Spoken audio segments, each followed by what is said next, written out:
поселке Черский Нижнеколымского района строят новую школу. Как и когда будет сдан объект, узнавала наш корреспондент Юлия Копылова. Строительство новых образовательных учреждений в Нижнеколымском районе остается для районной власти самым актуальным вопросом.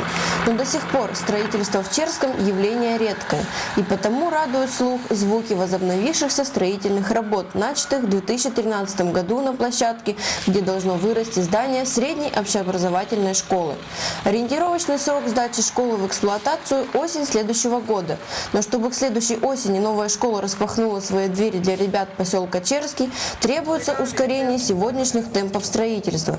Вот что сообщил нашему корреспонденту главный специалист отдела архитектуры и капитального строительства администрации Нижнеколымского района Михаил Сидоров. Все оснащены хорошо, специалисты высокого класса, что взять бетонщиков, что арматурщиков, что на дробильной работает, на дробилке работает. Организовали выпуск блока. В день выпускают где-то 1500–2000 блоков. Ведется кладка, как видно уже на настройке, ведется кладка, стены возводятся.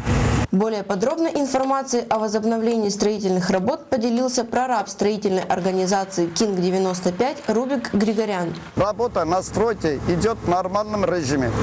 Сейчас на стройке работает 42 человека. Работа на стройке начинается с раннего утра и завершается поздно вечером. Параллельно идет погрузка и перевозка насыпного грунта для благоустройства территории строительной площадки. Строители прилагают максимум усилий, чтобы уже 1 сентября школьники встретили учебный год в стенах этого учебного заведения. Для службы новостей НВК «Саха» Юлия Копылова, Ишхан Саргисян, Нижнеколымский район.